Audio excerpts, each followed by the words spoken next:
बस्तर के शहीद महेंद्र कर्मा विश्वविद्यालय में शिक्षकों के विभिन्न पदों पर हुई भर्तियों में विश्वविद्यालय प्रबंधन की कुलपति और कुल सचिव ने खेला कर दिया। डॉक्टर मनोज श्रीवास्तव और कुल सचिव समेत चयन समिति के सदस्यों ने मनमाने तरीके से चयन किया। एक एक पदों के लिए नीलामी की गई थी। 25 से 30 लाख रुपए में एक एक सीट को बेचा गया था। जिन अभ्यर्थियों का चयन किया गया 25 से 30 लाख रुपए उन्होंने दिए हैं।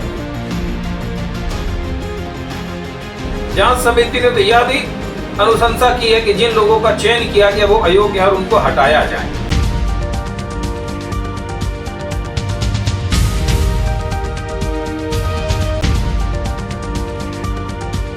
बस्तर के शहीद महेंद्र कर्मा विश्वविद्यालय में शिक्षकों के विभिन्न पदों पर हुई भर्तियों में विश्वविद्यालय प्रबंधन की कुलपति और कुल सचिव ने खेला कर दिया। विश्वविद्यालय की कुलपति डॉक्टर मनोज श्रीवास्तव और कुल सचिव समेत चयन समिति के सदस्यों ने मनमाने तरीके से चयन किया और अयोग्य अभ्यर्थियों को पिछले दरवाजे से या यूं कहे चोर दरवाजे से उनका चयन कर दिया। यह मामला काफी लंबे समय से चर्चा में रहा है। कुछ समय पहले विधानसभा में भी उठा था।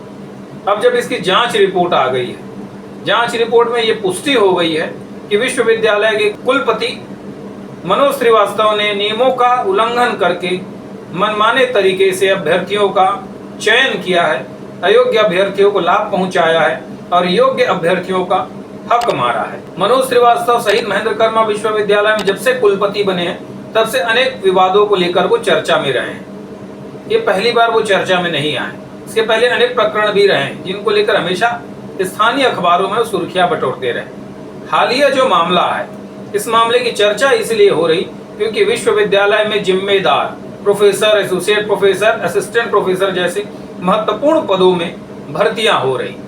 भर्तियों के लिए नियम बनाए गए थे और उन नियमों का खुले तौर पर विश्वविद्यालय के कुलपति ने उल्लंघन किया है।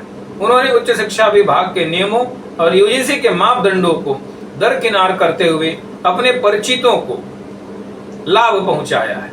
ऐसे अभ्यर्थियों को उन्होंने चयन किया है जो यूजीसी की गाइडलाइन, छत्तीसगढ़ शासन की उम्र सीमा के नियमों को किसी भी क्राइटेरिया में वो फुलफिल नहीं करते। कुछ तो ऐसे हैं कि कुछ 55 साल के, कुछ 46 साल के, कुछ 52 साल के। विश्वविद्यालय में ये होता है कि वहाँ शैक्षणिक गतिविधियां होती है, शोध होते हैं, रिसर्च का केंद्र होता है। पर बीते दशक भर से देखें तो छत्तीसगढ़ में उच्च शिक्षा विभाग के जितने बड़े शैक्षणिक संस्थान हैं, सरकारी और निजी, सरकारी की हम बात करें तो वो भ्रष्टाचार, अराजकता के केंद्र बने हुए हैं। स्वतंत्र बोल ने उच्च शिक्षा विभाग में होने वाले गड़बड़ियों और अराजकता को लेकर लगातार खबरें प्रकाशित की है। हमने लगातार इस मुद्दे को उठाया है, जिसके बाद कुछ भ्रष्ट कर्मियों पर कार्यवाही भी हुई थी। रविशंकर शुक्ल विश्वविद्यालय के भ्रष्ट उप कुल सचिव शैलेंद्र कुमार पटेल को अंततः कोर्ट के आदेश के बाद शासन को हटाना ही पड़ा। हालांकि ऐसी कार्यवाही जो है कि भ्रष्ट जमे हुए कीचड़ में ऊंट के मुंह में जीरा जैसी है।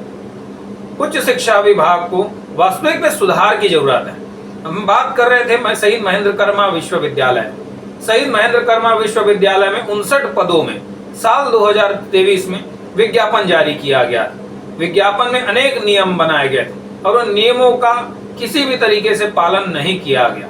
ना तो रोस्टर का पालन किया गया, ना आरक्षण का पालन किया गया, ना पदों की संख्या के अनुरूप भर्तियां निकाली गई और ना ही योग्यता के क्राइटेरिया का पालन किया गया। कुलपति मनोज श्रीवास्तव ने ऐसी भर्तियां की जैसे वो एक निजी कंपनी के भर्ती कर रहे हो, सरकारी संस्थान में नहीं अपने घर के लिए भर्ती कर रहे हो और मन माफिक तरीके से उन्होंने अयोग्य कर्मियों को चयन कर दिया।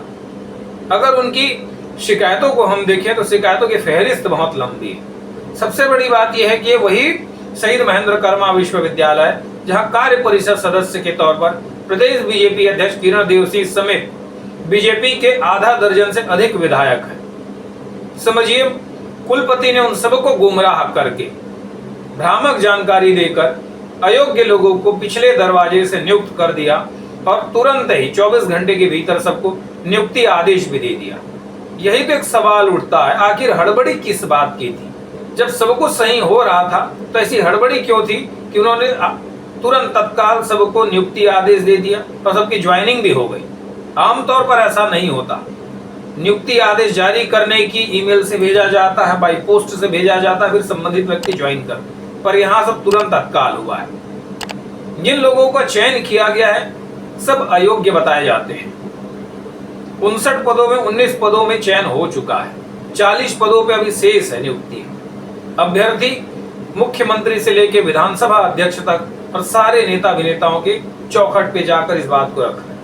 जब यह मामला विधानसभा के मानसून सत्र में उठा, बीजेपी विधायक अजय चंद्राकर ने इस मामले को उठाया, तब उच्च शिक्षा विभाग ने जांच की घोषणा की। 5 सदस्यीय जांच कमेटी बनाई गई थी। अपर संचालक HP खैरवार की अध्यक्षता में एक कमेटी बनाई गई थी। कमेटी ने लंबी जांच पड़ताल के बाद शासन को रिपोर्ट सौंप दी है और उस शासन को सौंपी गई रिपोर्ट में यह कहा गया है कि नियमों का खुले तौर पर उल्लंघन किया गया है, अयोग्य कर्मियों की नियुक्ति की गई है। अब शासन के ऊपर यह जिम्मेदारी है कि कुलपति पे कार्यवाही करे। जांच समिति ने तो यह भी अनुशंसा की है कि जिन लोगों का चयन किया गया वो अयोग्य है और उनको हटाया जाए। 19 कर्मियों का चयन हो चुका है, अब उन सबको हटाया जाएगा। सबसे बड़ी बात आ रही कुलपति मनोज श्रीवास्तव ने, जो जानकारी होने के बाद भी सिर्फ अपनों को लाभान्वित करने के लिए उन्होंने ऐसा किया है। अब जिनको चयन उन्होंने किया उन लोगों ने भी जरूर कुछ मनोज श्रीवास्तव को लाभ पहुंचाया होगा। विश्वविद्यालय के जो सूत्र बताते हैं, एक एक पदों के लिए नीलामी की गई थी। 25 से 30 लाख रुपए में एक एक सीट को बेचा गया था। जिन अभ्यर्थियों का चयन किया गया 25 से 30 लाख रुपए उन्होंने दिए हैं, तब जाकर उनका चयन किया गया है। इतनी हड़बड़ी इसीलिए की गई ताकि उन सबको किसी भी प्रकार से चयनित किया जा सके और उनके द्वारा दिए गए पैसे का उपयोग किया जा सके। हालांकि स्वतंत्र बोर्ड इस लेन देन की पुष्टि नहीं करता है, पर विश्वविद्यालय के जो इनपुट आ रहे थे, विश्वविद्यालय के जो सूत्र बताते वह तो यही कहते हैं कि पैसे लेकर ही अयोग्य कर्मियों को कुलपति मनोज श्रीवास्तव ने चयनित किया है। अब मामला उच्च शिक्षा विभाग और राज्यपाल के राजभवन के गोल में है। राज्यपाल चाहे तो तत्काल इसमें कार्यवाही कर सकते हैं। ऐसी ही कार्यवाही हॉर्टिकल्चर विश्वविद्यालय के कुलपति डॉक्टर कुरील पर हुई थी। आयोग नियमों का वायलेशन करके, नियमों का उल्लंघन करके उन्होंने असिस्टेंट प्रोफेसर में भर्तियां की थी। धारा 52 लगाकर उनको हटा दिया गया था और उनके बाद नए वाइस चांसलर वहां पर बिठाए गए। हॉर्टिकल्चर विश्वविद्यालय में भी जिन 28 असिस्टेंट प्रोफेसर की नियुक्ति की गई थी उनको भी हटाने के लिए अनुशंसा की गई थी, पर अब तक उन पर कार्यवाही नहीं हो पाई है। वहां पर भी लेन देन की ही चर्चाएं थी, वही चर्चाएं यहाँ पर है। मनोज श्रीवास्तव पूर्व में भी विवादित रहे, जैसे मैंने आपको पहले बताया।